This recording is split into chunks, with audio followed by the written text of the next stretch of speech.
नमस्ते दोस्तों, reaction channel में आपका स्वागत है। और आज हम लोग बात करने वाले एक गर्म टॉपिक के बारे में। थोड़े से नरम और थोड़े से गर्म मिजाज में आज हम लोग बात करने वाले हैं। मैं हूं शुभम मोदक और आपका स्वागत करता हूं मैं इस वीडियो में। ये वीडियो जो है, मैंने इसकी स्क्रिप्ट भी तैयार नहीं की है, कुछ भी तैयारी नहीं है। मैं यहाँ बैठा हुआ हूँ, जो मेरा दिल दिमाग बोलेगा मैं वो आपके सामने आज रखूंगा। क्या बीजेपी, क्या भारतीय जनता पार्टी वेस्ट बंगाल में जीतना नहीं चाहती है या फिर टीएमसी की वो बी पार्टी है? क्योंकि काफी सालों से मैं देख रहा हूं कि जब भी बीजेपी को वहां पे बढ़त मिलने वाली होती है या फिर जब भी मेरे को दिखता है कि बीजेपी वहां पे अच्छा काम कर रही है, मतलब एक वक्त था जब बीजेपी वहां का सेकंड मोस्ट पॉपुलर पार्टी के दर्ज पे अपना नाम को स्थापित की थी। जहां पे लगता था कि बीजेपी कुछ नहीं कर पाएगी, वहां पे बीजेपी सेकंड नंबर पे आई थी। और उसके बाद से बीजेपी का जो रणनीति दिख रहा है, मतलब अमित शाह जी को चाणक्य कहा जाता है, राजनीति का चाणक्य कहा जाता है उनको। लेकिन उनका नीति बंगाल में जाकर कैसे विफल हो जाता है कि एक आम व्यक्ति भी जो नॉन पॉलिटिकल हो वो भी कह सकते कि ये डिसीजन गलत है। क्या सच में बीजेपी टीएमसी की बी पार्टी है? आज इस बारे में हम लोग बात करेंगे कि कुछ मुद्दे ऐसे होते हैं जिनको इलेक्शन के टाइम नहीं उठाना चाहिए और बीजेपी उस मुद्दे को उसी टाइम उठाया जाता है जिससे बंगाली या फिर बंगाल का सेंटीमेंट को हर्ट किया जा सके और बीजेपी अपने बढ़त को खो दे और टीएमसी को फायदा हो जाए। कैसे, मैं आपको बताता हूँ। इसके पहले चुनाव में बीजेपी ने क्या किया ना, उस कैंडिडेट को हटा के वैसे वैसे जगह पे रख दिया जहाँ पे नामुमकिन था उनका जीतना, जहाँ पे उन्होंने कुछ काम भी नहीं किया। इस चीज का शिकार अगर आप देखो तो दिलीप घोष बाबू भी इस चीज का शिकार हो चुके हैं कि उनको वो जिस जगह से विनर थे, जिस जगह से वो जीत रहे थे, जिस जगह से वो जीत सकते थे, उस जगह से उठाकर उनको किसी और जगह पे दे दिया गया। आसनसोल से पवन सिंह को खड़ा कर दिया गया। बंगाल में पहले से ही भोजपुरी गानों को लेकर उनके मन में एक घृणा रहती है।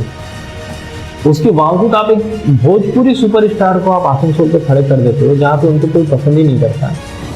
और इसकी वजह से क्या होता है ना कि पवन सिंह खुद अपना नॉमिनेशन विड्रॉ कर लेते हैं। तो ये एक बीजेपी का भी होता है और बीजेपी वहां से हार जाती है। शत्रुघ्न सिन्हा जी वहां से जीत जाते हैं।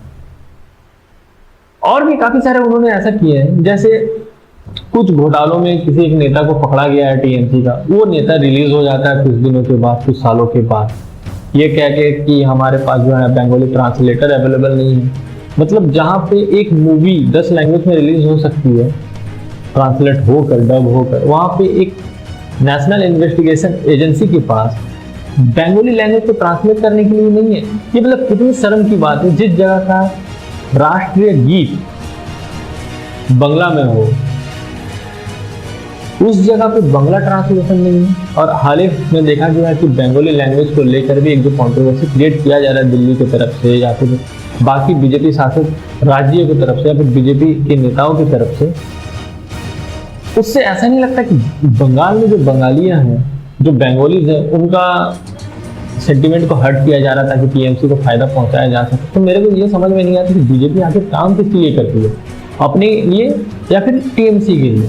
और कुछ ऐसा मुद्दा उठा दिया जाता है इलेक्शन से पहले जहां पे टीएमसी को बढ़त मिल जाती है। मतलब टीएमसी पीछे होने के बावजूद भी टीएमसी को उस जगह पे जो है ना, मतलब एक लड्डू उनके हाथ में जाके दे दिया जाता है कि आप इसको खा लो, मस्ती में रहो। अभी जैसे बंगाली लैंग्वेज को लेकर मुद्दा उठ रहा है, दिल्ली में 8 लोगों को पकड़ा गया है जिनके पास वैलिड इंडियन डॉक्यूमेंट्स प्राप्त नहीं हुए हैं।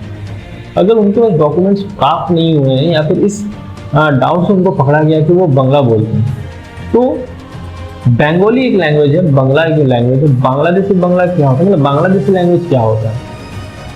सोचने वाली बात यह है कि आप उस एक लैंग्वेज को आप बेइज्जत करने की कोशिश कर रहे हैं, अपमान कर रहे हैं, जो लैंग्वेज इंडिया में सेकेंड सबसे ज्यादा बोले जाने वाली भाषा में आती है और वर्ल्ड में 7वें नंबर पर है।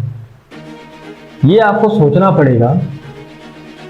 नोबेल प्राइज रविन्द्रनाथ टैगोर ने लाया है इंडिया के लिए पहली बार। हमारा नेशनल एंथम रविन्द्रनाथ टैगोर ने लिखा है बंगला में। काफी सारे साहित्य हैं जो बंगला में लिखा गया है। नेताजी सुभाष चंद्र बोस बंगाल से आते हैं, उड़ीसा के जन्मे हैं लेकिन वो बंगाली हैं। खुदीराम बोस बंगाल से आते हैं, काजी नजरुल इस्लाम बंगाल से आते हैं, सब बंगाल से आते हैं जैसे। लेकिन आप क्या कहना चाहते हैं, बांग्लादेश की लैंग्वेज क्या होता है? बांग्लादेश पहले था या फिर अखंड भारत पहले था? देश आजाद होने से पहले बांग्लादेश बना था क्या? नहीं बना था। पाकिस्तान से बना बांग्लादेश और पाकिस्तान बना है इंडिया से। तो बांग्लादेश से लैंग्वेज का यहाँ पे कहीं जिक्र ही नहीं होना चाहिए। अगर वो संगीत है वो अगर आपके दायरे में आते हैं, बाहर से वो इधर आए हैं, आप उनको इन्वेस्टिगेट करो, लेकिन लैंग्वेज को आप अपमान नहीं कर सकते हो ये कह के कि बांग्लादेशी बंगाली लैंग्वेज, इस तरह से नहीं कह सकते आप उनको। इससे आप एक बात आपको सोचना पड़ेगा कि बांग्लादेश अलग हुआ है लैंग्वेज को लेकर। आप लैंग्वेज को तोड़कर आप अपना सोचोगे कि हम जीत सकते हैं, ऐसा नहीं हो सकता। लैंग्वेज आप नहीं तोड़ सकते हो, ठीक है। हाँ, ये हम कह सकते हैं कि बांग्लादेश का जो लैंग्वेज है वो हमारे इंडिया के बंगाली लैंग्वेज से थोड़ा सा अलग है। उनका जो टोन है, उनका बोलने का जो लिहाजा है वो थोड़ा सा अलग है, उससे हम लोग उसको डिफ्रेंशिएट कर सकते हैं।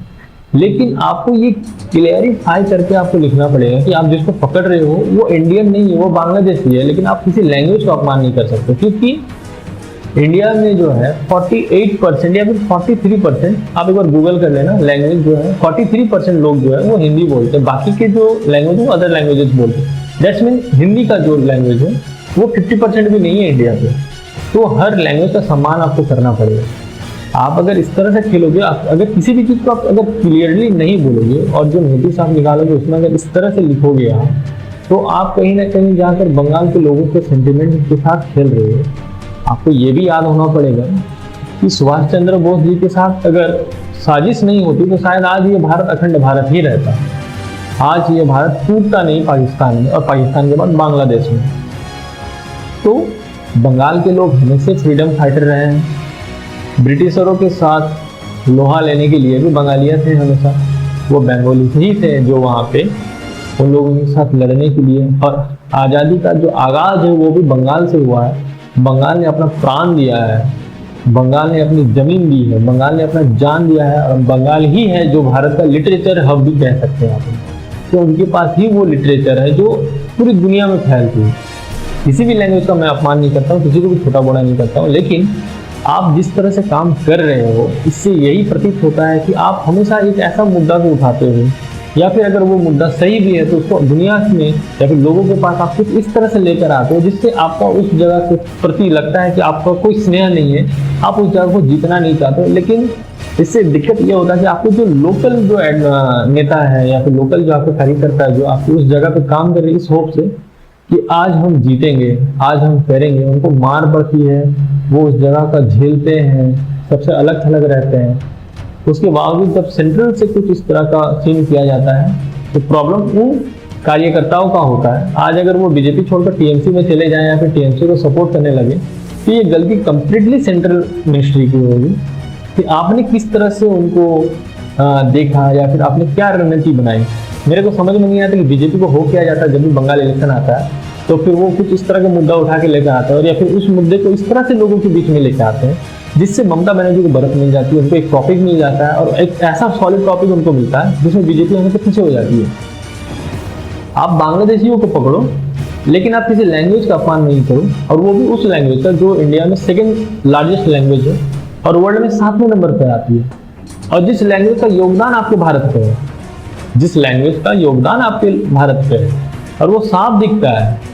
विवेकानंद, आप क्या बोलोगे? विवेकानंद भी बांग्लादेशी, अगर बांग्ला बोलते हैं वो भी बांग्लादेशी है क्या? रविंद्रनाथ टैगोर, उनको भी आप बांग्लादेशी बोलोगे? रविंद्रनाथ टैगोर वो है जिन्होंने 2 देशों का नेशनल एंथम बनाया और श्रीलंका ने उनके ही गाने को अपना नेशनल एंथम वहाँ पर भी बनाया, अडॉप्ट किया उन्होंने अपने भाषा में। मतलब आप सोचो कोई ऐसा व्यक्ति कहीं पर भी है क्या जिन्होंने 3 देशों का नेशनल एंथम बनाया हो? ऐसा कहीं है क्या? सुभाष चंद्र बोस, विवेकानंद, ईश्वर चंद्र विद्यासागर, राजा राम मोहन रॉय, अब क्या बोलोगे? सब 1800 के वक्त के हैं, तब बांग्लादेश भी नहीं बना था।